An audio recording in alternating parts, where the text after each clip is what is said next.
Hey guys, it's Jess, and in this video I'm going to be talking about my struggle, my depression, my anxiety, my self-harming, and my suicidal that I've struggled in my sophomore year, that I struggle with, and how God helped me get through it and challenged me and my whole challenge and stuff. So let's get into the video.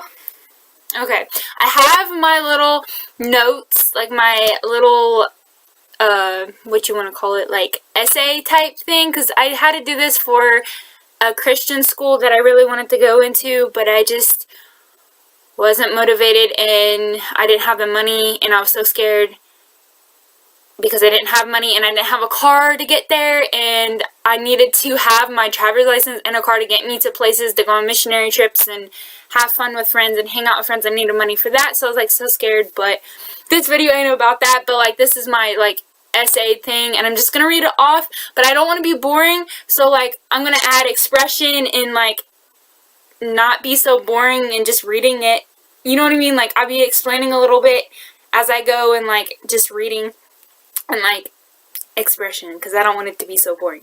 So yeah, this is this is it. Okay, so with that all being said, this was 4 years ago in my life. So this was what I struggled with my sophomore year. So this was 4 years ago. So I just wanted to heads up with that. Okay. My challenge that I faced in my sophomore year. My challenge that I faced in my life was wanting to kill myself. I was diagnosed with major bipolar depression disorder and generalized anxiety disorder. So I was diagnosed with bipolar depression and third stage of anxiety. I was very sad, angry, extremely happy, and crying for no reason at all. My moods were a roller coaster, up and down, going happy, sad, crying for no reason, going to be very sad, and just going up and down. I'd be extremely happy for an hour, and happy and giggly and so cheery and smiley for an hour, and then boom, the next thing turns around, hits me, sad, being crying for no reason. I didn't have no reason to be crying, but I was just crying the next hour, the next minute, basically. My moods, yeah, okay. Yes, I was a self-harmer as well. Yeah, I self-harmed, obviously. I started out by cutting above my right ankle, but below my knee. So, I don't know. This is my camera's so freaking backwards. I don't know. Okay. See, my knee, and before, so I would cut in this area, above the knee and the ankle. I would cut in this area on my leg, but on my right one. That was my left, but on my right one. Okay, disclaimer, I'm a lefty, so at that time, I would be on my right side. I would self-harm on my right body, my right arm, my right leg, my whole right body, because I'm lefty, so it's so weird to do things with my right. So with my left, I would do everything with my left. Just easier for me. Was easier for me. Yeah. I would always wear pants so that nobody seen my self-harming, nobody seen my cuts, nobody seen my scars. I would always try to hide it, so that way nobody would ask me questions or ask me about that, and I had to lie to cover it up so that nobody would know, or, because I didn't want anybody to know at the time, I would always wear pants so that nobody would see my cuts. In gym class, we had to wear shorts, so I put bandages all on my cuts. So, for gym class, we were not allowed to wear shorts, or, yeah, we weren't allowed to wear pants. No, shoot, oh my gosh, I'm so sorry. We were not allowed to wear pants, but we were allowed to wear shorts. We all had to wear shorts. I don't know why we had to freaking wear shorts in gym, but, we had to wear shorts. So, in order to hide all my cuts and all my scars on my legs, I would put bandages on them, Band-Aids. I would put Band-Aids all on every single cut on my legs. Yes, I got asked questions about it.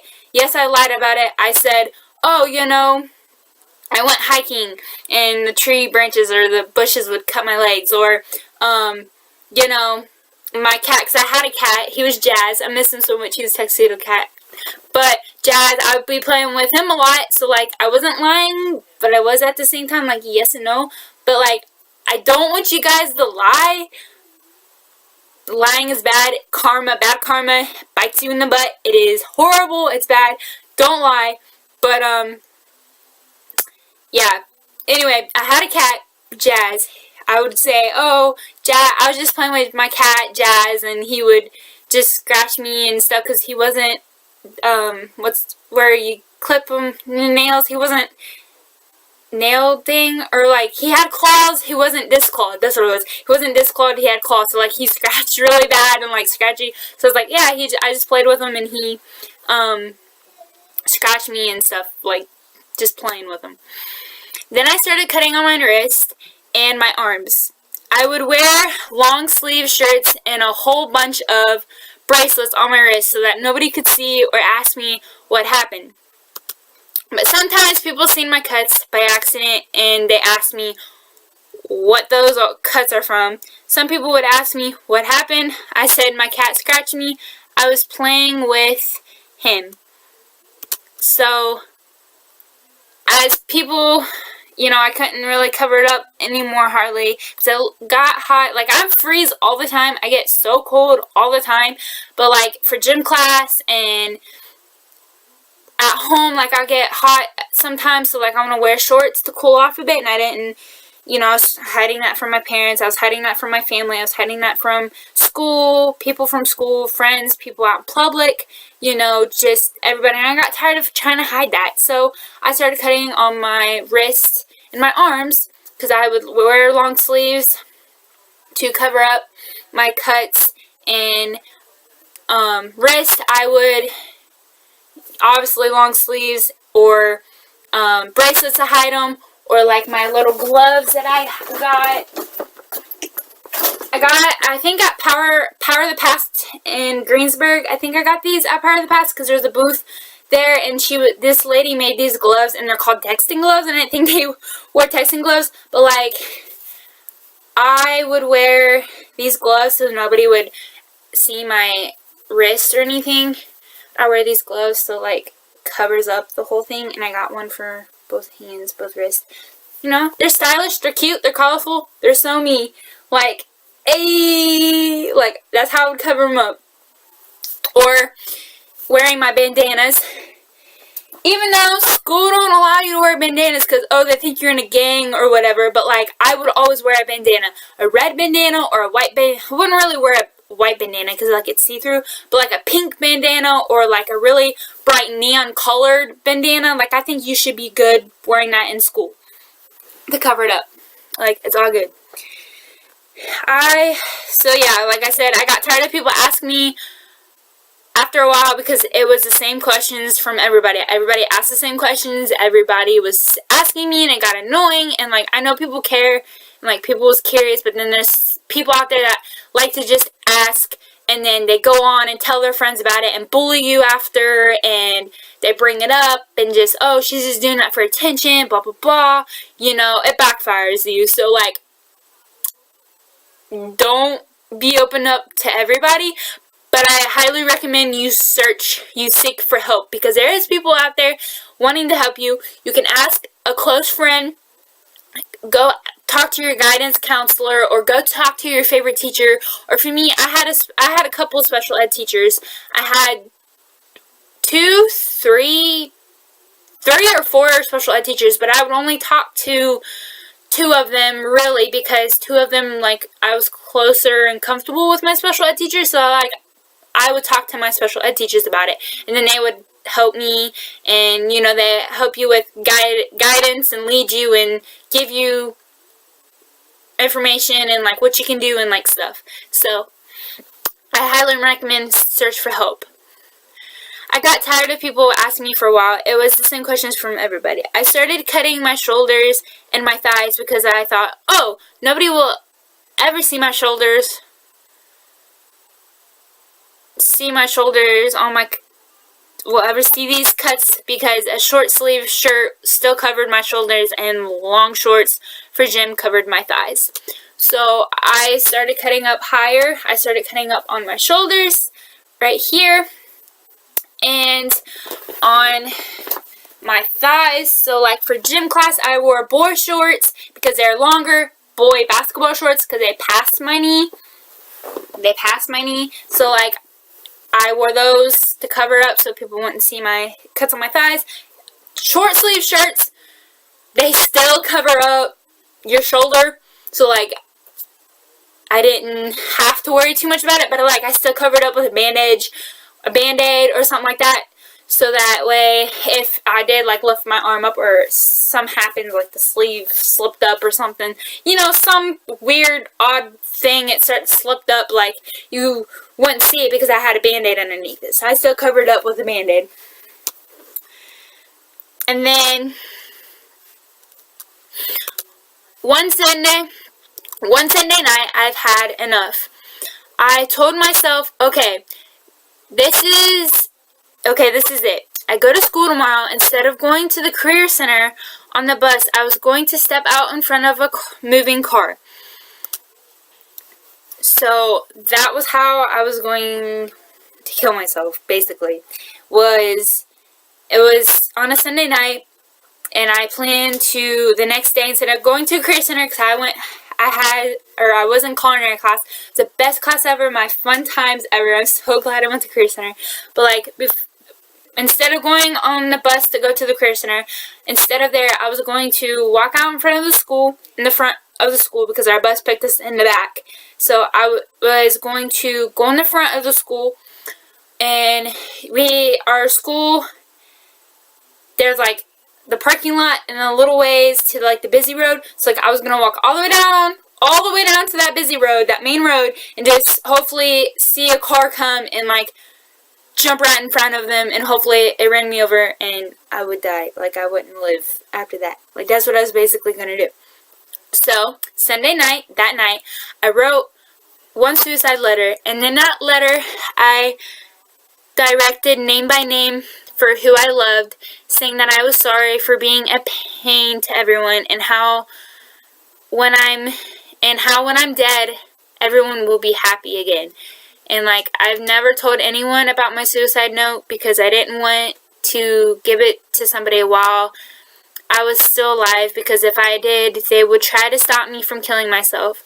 So instead, I put the letter in plain sight in my room so that way my family could look for my suicide letter the next morning.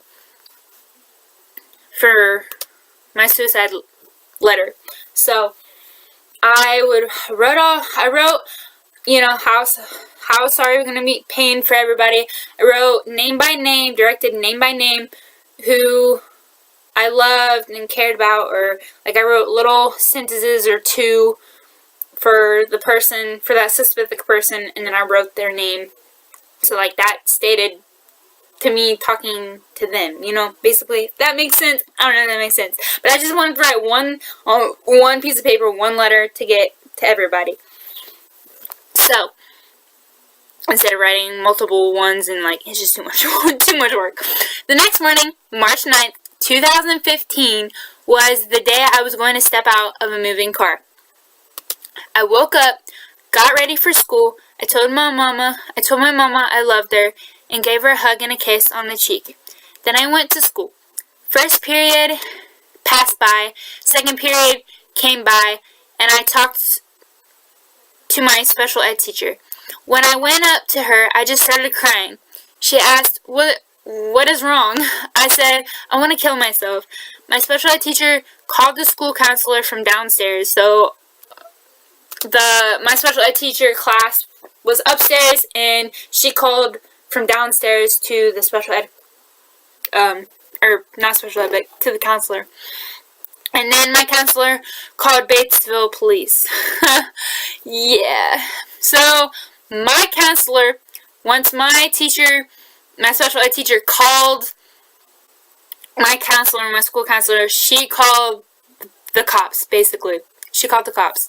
So like in that entire time, Like, I was so guilt tripping. I was thinking about everything. I wanted to kill myself, but at the same time I didn't. And then, like, it was guilt tripping me, and I was, like, so nervous. I was so scared. I didn't know what to do. I was just getting so built up of crying and emotional and was so sad, and I just wanted help because my heart was beating so fast, and, like, I didn't know what to do. I just did not know what to do. I felt guilty. I felt like, well, I don't want to leave the people that I love, you know? Like, I'm getting kind of emotional now. I'm trying not to cry. But every time I talk about it, like, it's just emotional. But anyway, I'm sorry if I cry.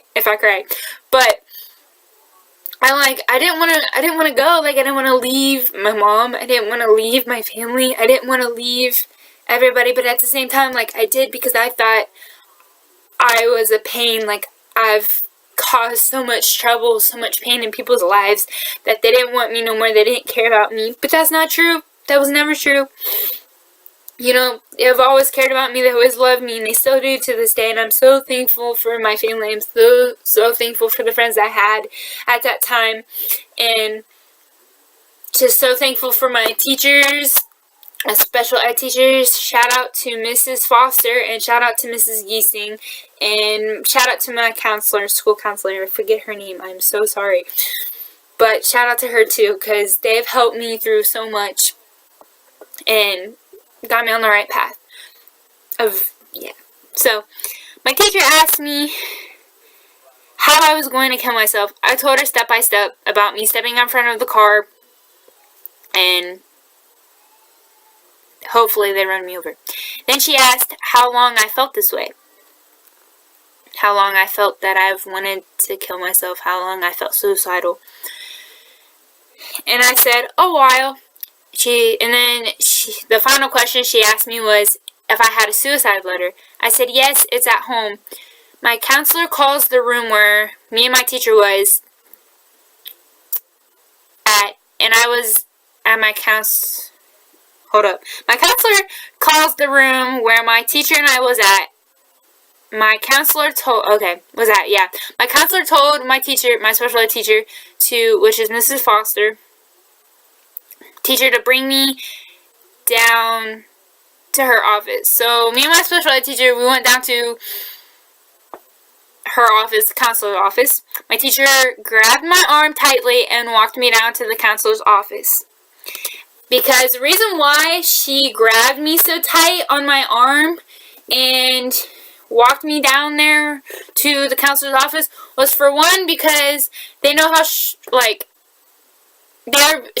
my special ed teacher was taking precautions of one, because she had to grab so tight so that I wouldn't get away, and so that I wouldn't try anything, and I wouldn't try to get away, I wouldn't run away and go somewhere, run away and then never come back, and something actually did happen. And then for two, she walked down with me, so that way they knew that I got there, I actually went to the counselor's office, and that I got there safely, and that nothing bad would happen. It's just a precaution, and I'm so thankful that they did, because I probably would have did something, and who knows, I wouldn't probably even be here if it wasn't her being there to save my life, basically. So, when we got to our office, my mama was sitting in a chair, and the lady officer was standing off to the side. My mama was crying, and my counselor was in shock, and the police officer was staring at me. And I had no idea what to do, what to say. I already knew what was up. I seen my mama there, I knew she was crying, I seen a police officer there, expression my counselor had, yeah, everybody, I knew what was up. So, my heart started beating faster, and, I don't know, I was just so emotional. It was bad. The police officer and my counselor talked with my mama. They all agreed sending me to a Cincinnati's Children's Hospital. The lady officer said, at the Children's Hospital, they will decide whether I need to be admitted to a mental hospital or not. So the lady officer walked up with me to my locker to get all my stuff I needed, and she searched me to see if I had any sharp objects on me and how anything to cut myself with, like razors, paper clips, etc. I did have a razor at the time on me. And a paper clip so the cop took them and threw them away, basically. But, like, I did have a razor on me. I did have a paper clip on me. I did, like, that's the things that I've self-harmed myself with. A razor and a paper clip. The razor I took out of my shaving thing that I shaved my legs with. I broke that, and, like, I took that out. And it was very sharp. Let me tell you, it was very sharp. Anyway. Oh, goodness. But, like, I used a paper clip so, like, it wouldn't be so obvious that, oh, well, you want, because nobody would think, oh, well, she's just self-harming herself with a paperclip. Like, nobody thinks that. They just think, oh, paperclip using for papers, to put papers together. Like, nobody thinks to use that as a self-harming with yourself, you know? So, like, I thought, oh, paperclip, nobody noticed, nobody, knows, so it's not obvious. We went back to my counselor's, so after she searched my locker, got all my stuff, I was basically going home and then going to the mental hospital. So basically, not mental hospital, I was going to the Cincinnati Children's Hospital. That's where I was going. So basically, I was packing all my stuff, taking what I needed, any homework I had, anything I really needed for a couple of days or a week or however long I was going to be, because nobody knew how long I was going to be. Nobody knew. So they just said, take all your stuff just in case, because we don't know when I'm coming back, blah, blah, blah. So I took all my stuff with me. The cop walked me back up to my counselor's office, and my mama took me home. The lady cop followed behind us. Basically, we're on our way to Cincinnati Children's Hospital before we had to stop at my house to, drop my stuff off. My mom had to get my dad to go drive up to Cincinnati Children's Hospital because, my mom didn't know how to get there, so we needed my dad to drive us there. So, the lady cop followed us home, and then she was supposed to follow us to Cincinnati Children's Hospital, I think, but, like, they wanted to make sure they was taking me instead of, oh yeah, like, we'll take her and then not take me. Because they knew that I was really sad and, like, really down in the dumps and something was going to happen in it. And even the lady cop was, like, worried about me, like, something would happen to me. And, like, she was afraid that my parents wouldn't take me. And, like, I would do something or, like, something like that. So, like, it's just precaution. Lady cop followed us there. As Mama and I got home, she was told by the cop to follow me into my room to make sure that I didn't do anything, don't take no sharp objects with me, or attempt to kill myself. So, I dropped my backpack off in my room. I grabbed my frog pillow pet. I still have my frog pillow pet. And my chocolate mousse stuffed animal that smells like chocolate. My brother-in-law and my sister got me my chocolate mousse that smells like chocolate. My stuffed animal, and I took that with me as well, because those two things comfort me, and, like, I sleep with them every night, and, like, I just love my pillow pet and my mousse. So, like, it's my cuddle. I just cuddle up with it, and I don't know, it's just my comfort. Don't judge me! I love it. Anyway, I love my animals, my pillow and my pet, and I got a bunch of other things up there. Anyway, Mama told Dad what was going on. So he got ready and drove Mama and I to Cincinnati Children's Hospital. As expected, my dad was yelling, and he was upset about all this. He was yelling at me, and he was upset about all this.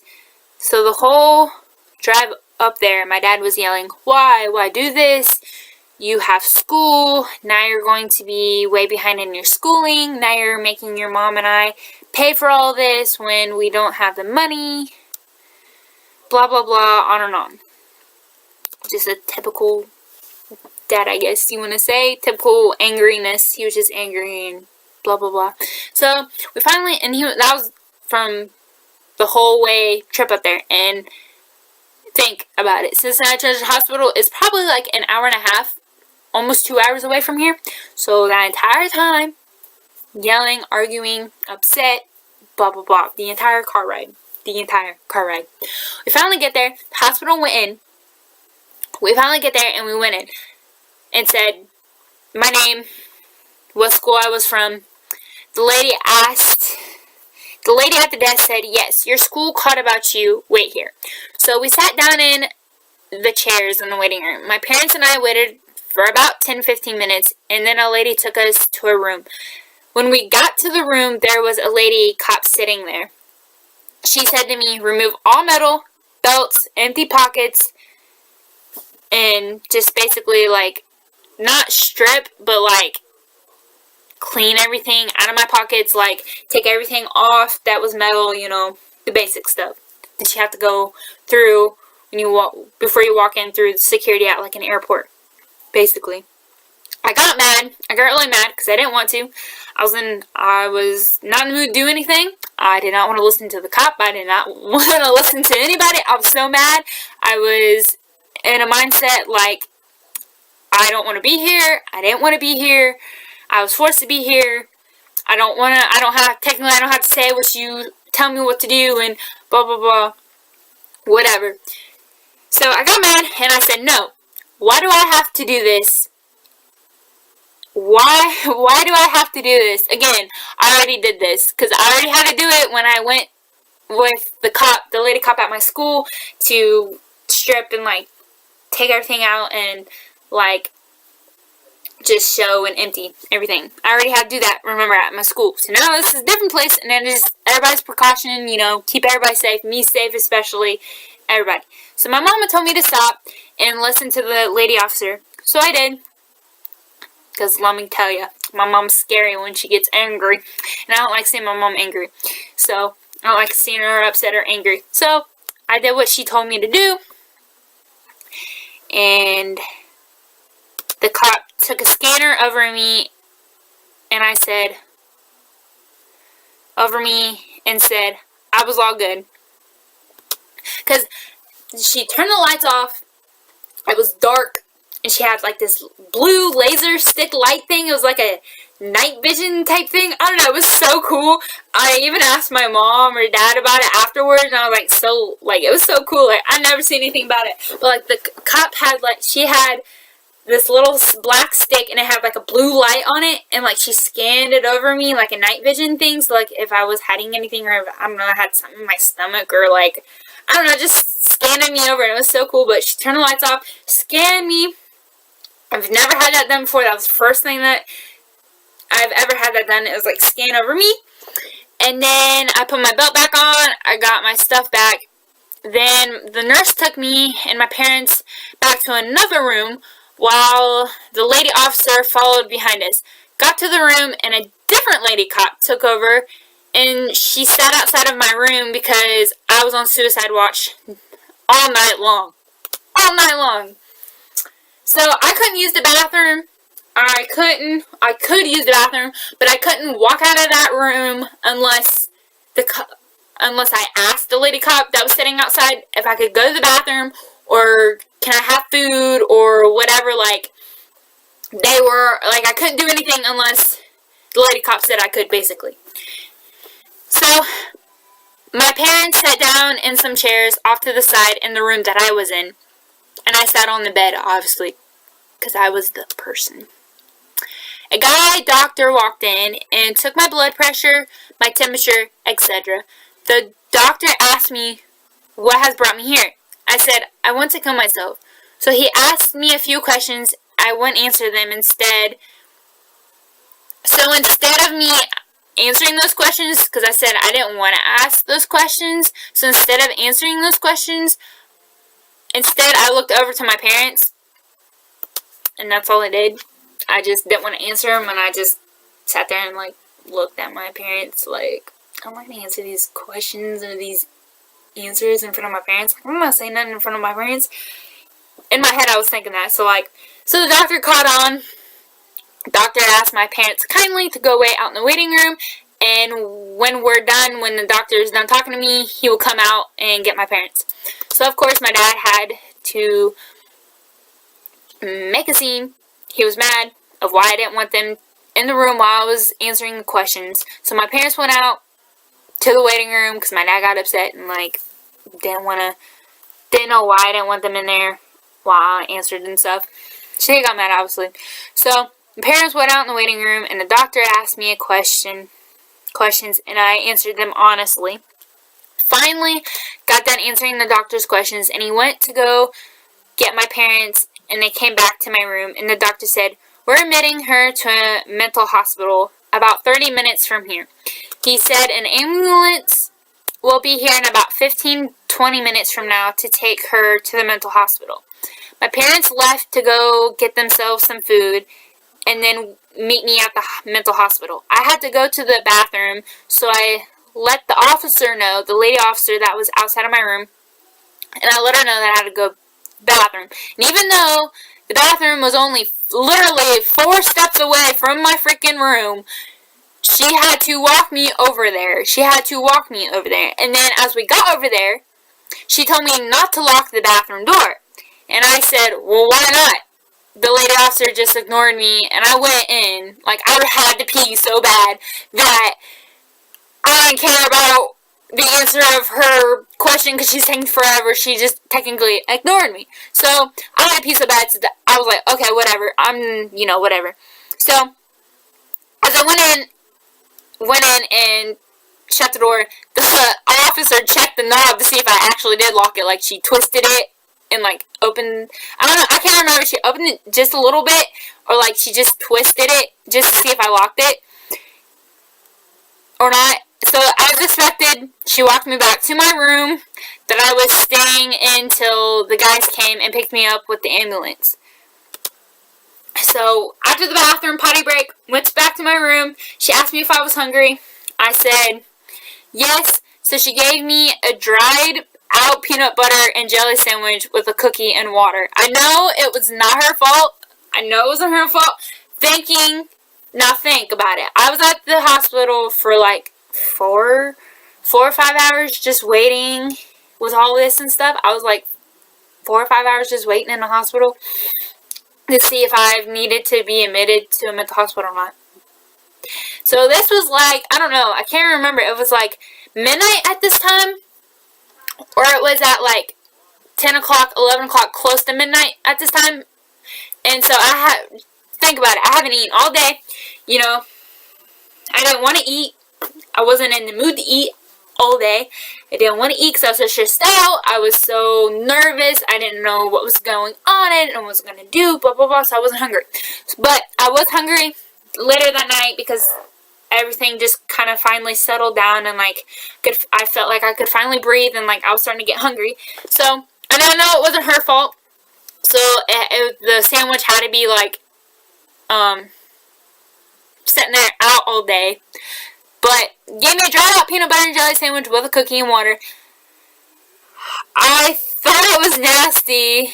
The cookie was hard, and I didn't eat the entire sandwich. So I just threw what I had left away. That entire day of me going to school, then ending up in a Cincinnati Children's Hospital, and then at a mental hospital, I didn't eat anything at all. Because I only took like 1 or 2 bites of my sandwich, and that was it. That was it. And then, with everything going on and being so stressed out and everything, I just could not eat. Because I was so nervous about going to the mental hospital and just everything. So, when I eat, I feel like throwing up or my stomach really hurts. I had a somewhat eating disorder, but it wasn't seriously bad. But I did have one. So, basically, I was not diagnosed with an eating disorder, but my personal doctor did point that out, that reason why I wasn't eating as much, reason why I wasn't eating, because I was just so depressed, so anxiety, and like so like stressed out and everything.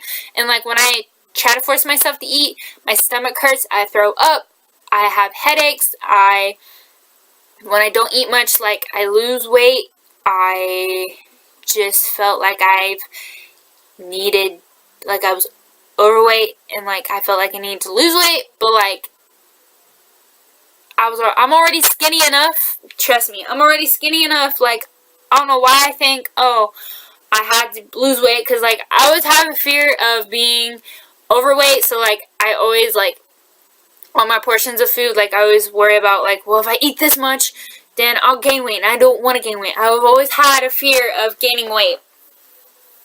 But I have a high metabolism, so like been skinny all my life, so like I don't know. I just don't gain weight. And it's hard for me to gain weight. And even now, like, my doctor says I'm underweight. So, I don't know. Anyway, the ambulance came and got me, enrolled me in the back of the ambulance, and took off. There was 2 guys. The older guy was the driver. The younger guy stayed in the back with me. The younger guy that was with me, he tried to cheer me up, so he started telling me some jokes. After a few jokes, the guy said to me, "You're beautiful." Of course, my face got really, really red, and I had the biggest smile on my face, and said, "Thank you." He said, "You're very welcome. Just don't tell my girlfriend." And we just both started giggling and just both started busting out laughing. Once we got to the mental hospital, so shout out to the younger dude. He was probably in his early 20s, and I was, 15, 16 at the time. But, like, shout out to him, because without him, I would have not had a good ride to the mental hospital. I would have been worried. I would have been sick to my stomach. I would have been so nervous and, like, so, like, anxiety and, like, so, like, bad when we got there. But I wasn't, so I'm so thankful for the ambulance dude, the younger dude, because he made me feel better, and he cheered me up, and I wasn't so nervous. I wasn't scared when we got to the mental hospital, and I was just more chill when we got to the mental hospital. Like, I wasn't so, like, ooh, like, scared and, like, freaking out for, like, no reason when I know it'll be okay, but, like, at the same time, you know what I mean? So, shout out to him. But, once we got to the mental hospital, the guys rolled me into the mental hospital. The guys rolled me in, and the younger guy said, "I hope you get better soon." And I said, "Thank you," with a smile. As we get into the building and into an area I was supposed to be in, I got off the bed, because meaning them rolling me in, I was on a bed, hospital bed, ambulance, I was on a hospital bed with wheels.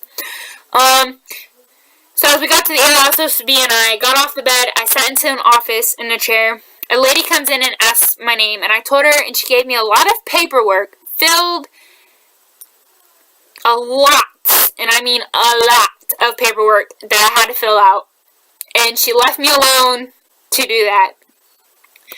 Paperwork was asking me questions about my life, my medications, how long I felt suicidal, how long I've been self-harming myself, a little bit about my eating habits, my mood swings, etc. Mixture of everything, literally. That took me about 45 minutes to an hour to get all that paperwork filled out. Then my parents walked in, and they went to the desk and asked for me, basically, and I got a room. The nurses took me back to my room while my parents sat in the office waiting for me to get done. As I got to my room, one nurse gave me blue scrubs, and the other 2 nurses told me to undress to my underwear and bra. Now, that was very uncomfortable for me. They just strictly said, I got to my room and said, "Start stripping." They're like, "Leave your underwear and bra on, but like, take everything else off." It was very uncomfortable. I was freezing. It was so cold in there. I was very cold. Like, I didn't want to. I wanted to keep on my clothes. Like, why couldn't I have my clothes on? You know what I mean? Like, all these thoughts was going through my mind. One of the nurses checked my clothes. The second nurse held up a towel over me, because they left the door open in my room. Like, they didn't shut the door. They left the door open, so if I try to hurt them, or I try to beat them up, or I try to hurt them in any special way, they'd be yelling and screaming. People could hear them down from the hallway. People can get into the room quicker, and like, they just left the door open for any safety precautions, basically.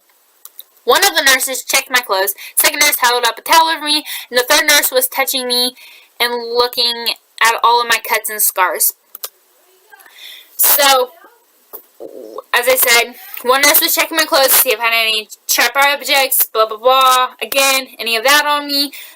The other one was holding up a towel so like people walked past by, they wouldn't see me.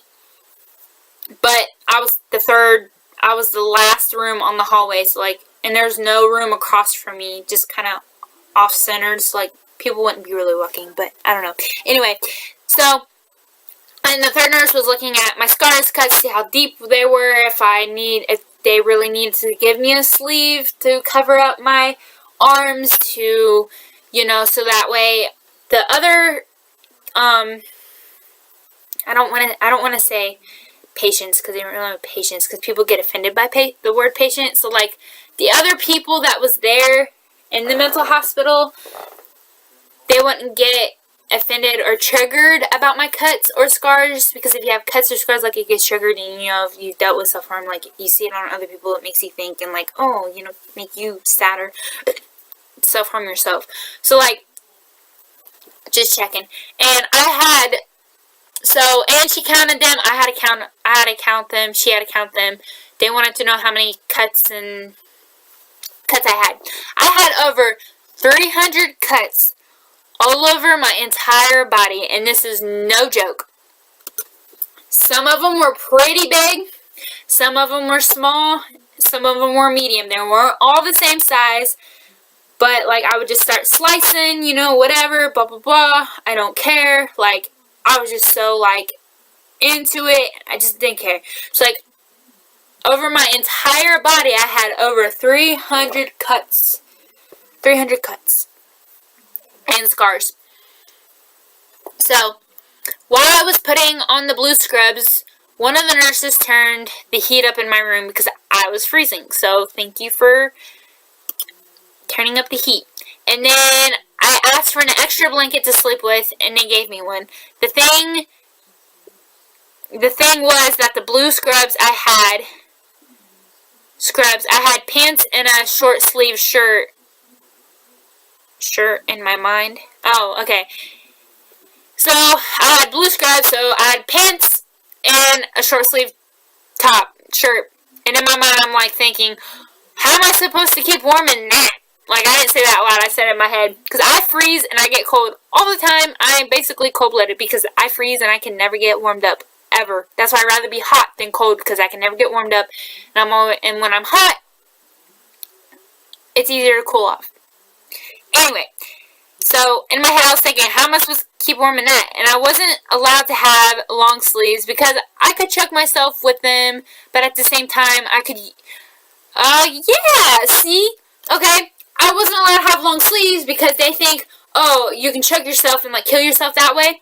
But, like, at the same time, I was thinking I could choke myself with pant legs. I could take my pants off and, like, choke myself with the pant legs because there's 2 freaking sleeves on the pant legs. They're just like the pant legs. Like, nurses did not think of that at all. Like, they did not think that at all. But I could have. But I didn't. But I'm just saying, I could have. Like, it was the same reason for the pants as the shirt. You know what I mean? Like, that got me, like, they dumb. But anyway. Oh, goodness. Because, yeah. Because at the same time, I could use the pant legs to choke myself. So my parents came into my room after all that. I put my scrubs on and the nurses left. My parents came into my room to see how I was doing. See what my room looks like, and then they said their goodbyes and went home because they needed some rest and go to work. The next day, my mama and Nana came and visit me at the mental hospital, which I was surprised because I didn't expect them to come literally the next day to check up on me. Like, I did not expect them to come because how long of a drive was, and my mom and everybody had to work, and, like, yeah, I didn't expect them to come. But I'm happy they came. My mama said your dad didn't want to come. Your sister wanted to come so bad, but she had to work. And your brother didn't want to come because he doesn't like hospitals and he didn't want to see you like this because he loves you. Because my brother and my sister and me, we all get lightheaded and we pass out when we see needles, when we see blood, when we, you know, see stuff like that, and like it's just, oh, I can't do it. And my brother just does not like being in hospitals because of that. I know it's not the mental hospital I was in. It wasn't like a normal hospital. It's more like a homey, classy like place. So like it wasn't really. They didn't have. It wasn't set up as a normal hospital, I should say. It wasn't set up as a normal hospital. My brother just don't like being in hospitals. He just doesn't like the smell of hospitals. Just doesn't like being in hospitals, pass out, and da-da-da. So, yeah, he didn't. I understood that on his part. And I understood my sister's part because she had to work, but she really wanted to come. She asked if she could get off and come, but they wouldn't allow her. So, but my dad didn't want to come. And so, yeah. Then my Nana said, after my mom said all that, my Nana stepped in and she said, pray to Jesus to help you with your struggles, battles, to be happy again, and to help you get out of here. So, from Tuesday, March 10th, 2015, to Friday, March 13th, 2015, I prayed that prayer every single night before I went to bed. The prayer was, help me get out of here, help me to be happy again, help me to not self-harm myself anymore, help me to lead me and guide me through this, and just help me get through this. So I prayed that every single night before I went to bed. I told God I didn't want to die anymore. I was just done with everything and done being at the mental hospital, because to me, I didn't belong there. I didn't want to be there in the first place. So on March 13th, 2015, I was discharged because I went to all of my meetings and I did everything I was supposed to. So I got to go home. But I highly recommend you not just doing that so you can go. I don't recommend you just do that just so you can get out. I don't recommend you do that. I actually recommend you actually really working hard on your decisions, really thinking about your life, really thinking about getting through this, and like have God help you and pray about it, and like really truly save yourself before you leave that hospital, mental hospital. Because if you don't, you're just going to go back into those same things. You're just going to go back into the same things and like doing things over and like feeling more sad and depressed, because those people at the mental hospital are there to help you. But when you leave that place, those people aren't there every single day helping you, telling you what you need to do, telling you how to do things, helping you feel better. They tell you about exercises, and you have the little meetings and classes that you always look forward to and always rely on. And then once you leave that place, they're not there no more. So I recommend taking advantage of those information stuff and those classes that we had to go to, and like those little meetings that we had to go to. I recommend taking advantage of those, because once you leave that place, you're not going to have that, and you learn from those. And when you remember, because I have my folder, this is my mental hospital folder I had, and all my stuff we had to do and stuff, and they give you all the information. We got color pages, we had little exercising, breathing. I had relaxation papers. I had, my meditation papers, everything. And when you look back on that, you remember everything that you've learned, you've been taught, all that. So like when you're home alone, you practice all that. Now you know how to take care of yourself. Now you know what to do. Now you know you gotta do your breathing exercises and all that, because you can't always rely on other people for your happiness. You can't always rely on other people to help you get through it.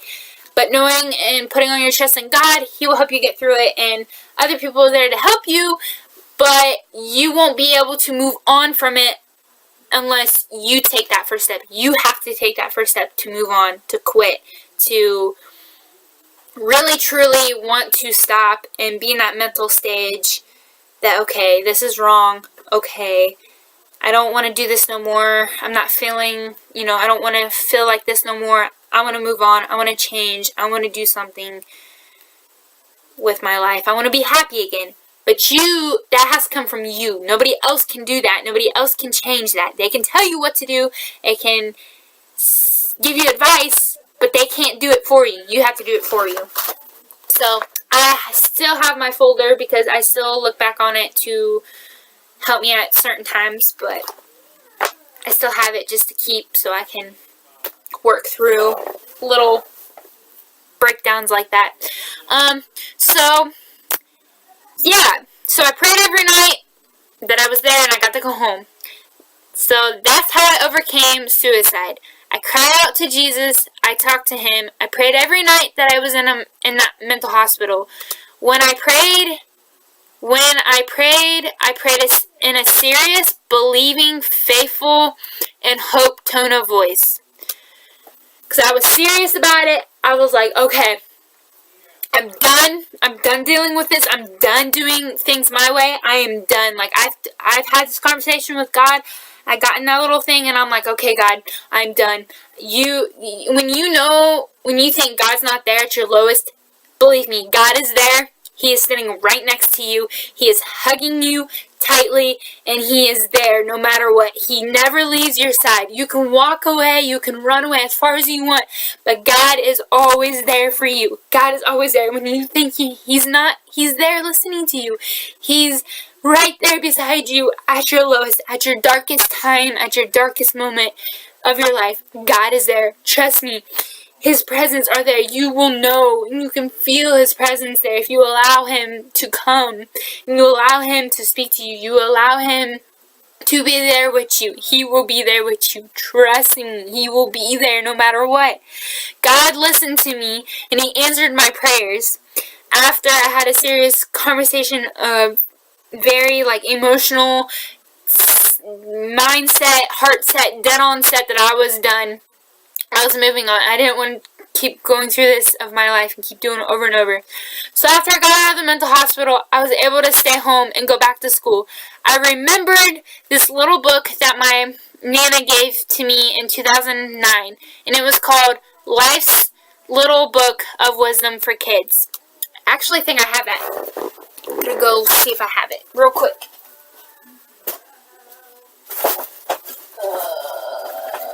Well, it's not on my shelf. Shoot.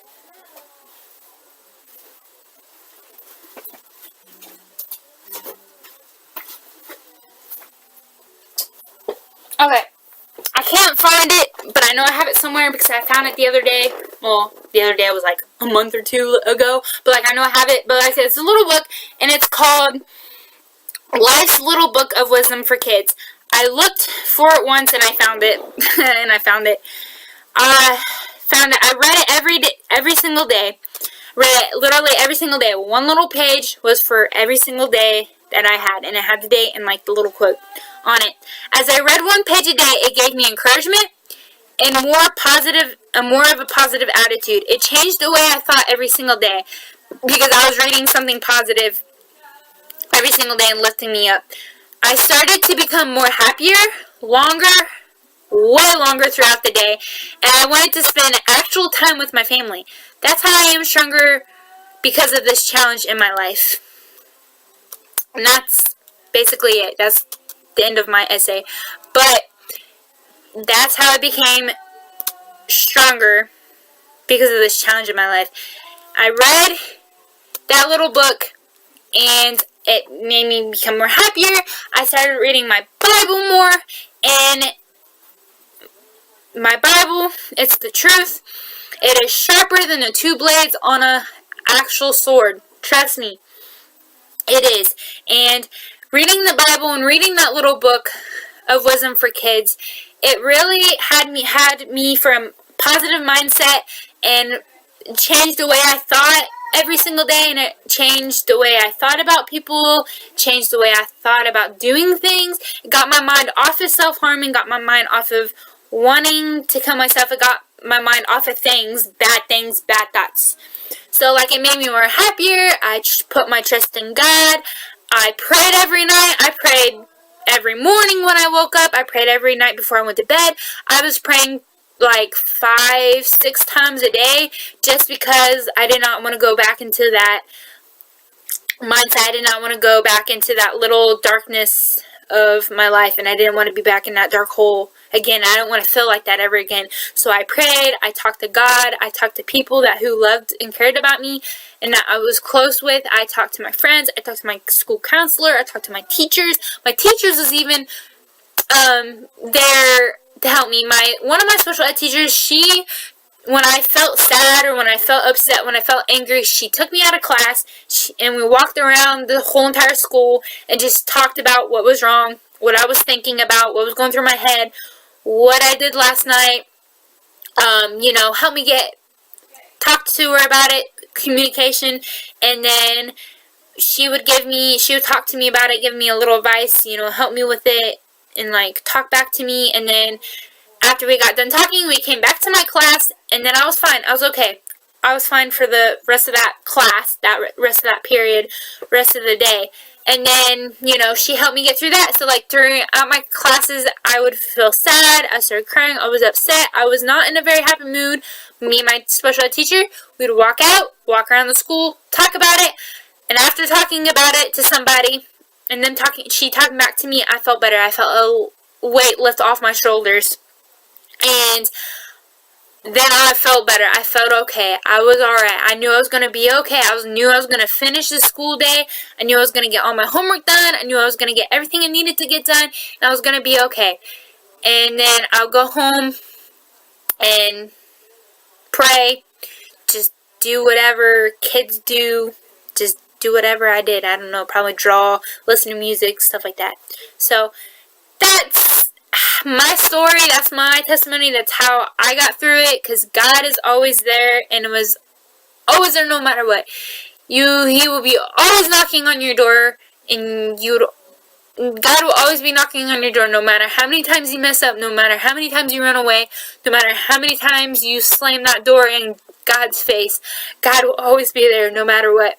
God will always be there no matter what. No matter how many times you turn your back on Him, no matter how many times you slam that stupid door in His face, God is always there for you no matter what. He is always come back until you open up to God, until you give your life to Him, until you open up to God and talk to Him, because God is always there listening to you and always there to encourage you and love you, because He sent His one and only Son Jesus to die on the cross for your sins. God is always there no matter what. He loves you. And I just want you guys to just pray and put your just trust in God. And once you open up and be available to God, you will see things changing. You will see a whole lot what God has for you. You will see so much more what God has for you, in store for you. And He will bless you, and everything will start coming back together in your life, and life would just be so great. But nobody's perfect. Yes, I've had slipped up a few times in those 4 years to self-harm myself. I had self-harmed myself in those past 4 years and stuff. Yes, you will mess up. Yes, you will slip up. But it's okay. Just keep pushing through. You'll get through it, and God will help you get through it no matter what. And just keep pushing through and keep on trying, because if you stop trying, it's just going to get worse. You're just going to be stuck. But if you keep trying, you will get out of it, and you will find a way at that light of the end of your tunnel. So that's all I had to say, and just hope you guys got something out of here, because I really want to help you guys, and this was my story, what I've struggled with and everything. So guys, I hope you guys have a good, amazing night, and I really hope this helps with some of y'all. And if you have any questions or need somebody to talk to, comment down below, and I will do the best I can and answer your questions and help you guys. So let's all spread love and happiness instead of war. So I love you guys. I hope you guys have an amazing night, and I'll talk to you guys later. Bye.